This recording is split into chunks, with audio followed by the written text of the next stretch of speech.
आम आदमी पार्टी के राष्ट्रीय संयोजक अरविंद केजरीवाल ने एक बार फिर केंद्र सरकार के खिलाफ मुखर हो गए हैं। इस बार मुद्दा है E20 पेट्रोल का, जिसे लेकर देश भर में विरोध चल रहा है। केजरीवाल ने कहा कि जो लोग इसी नीति का विरोध कर रहे हैं उन्हें गाली देना ठीक नहीं है। उन्होंने लोकतंत्र का हवाला देते हुए इन विरोध करने वालों को देशभक्त बताया और साथ ही पीएम मोदी पर निशाना साधा। आइए पूरा मामला विस्तार से समझते हैं। दरअसल केंद्र सरकार ने देश भर में पेट्रोल पंपों पर 20% इथेनॉल मिश्रित पेट्रोल यानी E20 लागू कर दिया है। केजरीवाल का आरोप है कि यह नीति ज़बरदस्ती लोगों पर थोपी जा रही है। उनका कहना है कि देश में करीब 22 करोड़ मोटर साइकिलें और 8 करोड़ कारें ऐसी हैं जो E20 के लिए नहीं बनी हैं और सरकार की इस जिद की वजह से ये वाहन खराब हो सकते हैं। केजरीवाल ने यह भी दावा किया कि 3 जुलाई को केंद्र सरकार ने Maruti Suzuki, Toyota, hero MotoCorp, Hyundai, Bajaj और टीवीएस जैसी 6 बड़ी वाहन कंपनियों को बुलाकर उनसे प्रेस कॉन्फ्रेंस करवाई ताकि वे जनता का भरोसा दिला सकें कि E20 पूरी तरह सुरक्षित है।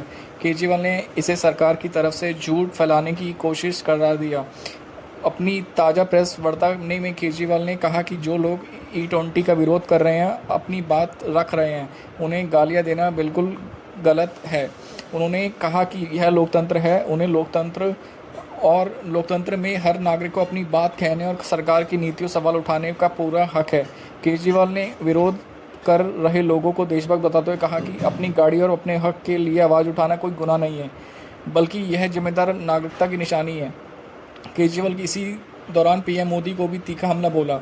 उन्होंने कहा कि जब करोड़ों लोग एक नीति पर सवाल उठा रहे हैं तो सरकार की जिम्मेदारी बनती है कि वह उनकी इस बात सुने। इससे पहले भी केजरीवाल ने प्रधानमंत्री से अपील करते हुए कहा था कि इतना अहंकार ठीक नहीं है और लोगों की आवाज़ को नज़रअंदाज करना उचित नहीं।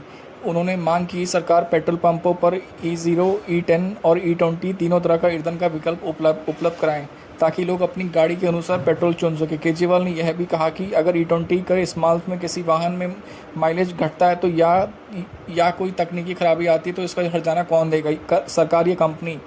उन्होंने बताया कि इस बारे में वाहन कंपनियों को और पीएम मोदी को चिट्ठी लिखेंगे ताकि जनता को स्पष्ट जवाब मिल सके। तो कुल मिलाकर अरविंद केजरीवाल ने E20 पेट्रोल के मुद्दे पर इस बार फिर केंद्र सरकार को घेरा है। उन्होंने विरोध करने वालों को गाली देने जाने और नाराज़गी जताई, इसे लोकतांत्रिक अधिकार बताया और पीएम मोदी से जनता से आवाज़ सुनने की अपील की। अब देखना यह होगा कि केंद्र सरकार इसे बढ़ते विरोध पर क्या रुख अपनाती है।